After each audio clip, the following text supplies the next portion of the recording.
રણછોડરાયને તો જે વિક્રમ સંવત 1212 બોડાણાની ભક્તિથી પ્રસન્ન થઈને ડાકોર પધાર્યા હતા અને બોડાણાની ભક્તિની વાત કરીએ તો બોડાણા ભક્ત હતા જે 16 વર્ષની ઉંમરે એમને ભક્તિનો રસ જાગ્યો અને હાથમાં તુલસી કુંડો વાવી અને અનંત વર્ષો સુધી કહેવાય કે વયોવૃદ્ધ થયા 72 વર્ષના ત્યાં સુધી દ્વારકા ગયા હતા અને 72 વર્ષની ઉંમરે વયોવૃદ્ધ થતા ભગવાનને પ્રાર્થના કરી કે હવે હું નહીં આવું ત્યારે દ્વારકાધીશે બેલગાડું મંગાવ્યું અને કાર્તિક સુદ 14 બોડાણા બેલગાડું લઈને ગયા હતા અને દંતકથા અનુસાર એવું કહેવાય કે ભગવાન સ્વયં દ્વારકાધીશ બેલગાડામાં બેસે ને એક રાતમાં દ્વારકાથી ડાકોર પધાર્યા અને કાર્તિક સુદ પૂર્ણિમાએ ડાકોર પધાર્યા। દ્વારકાધીશ અહીંયા રાજા હતા।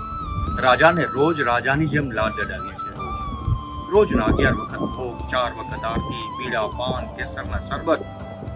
2 વખત પાસા રમાડવા અને હલેણું ગાઈને ભગવાનને પોઢાડવું। આ ભગવાન દ્વારકાધીશ એવું મંદિર જે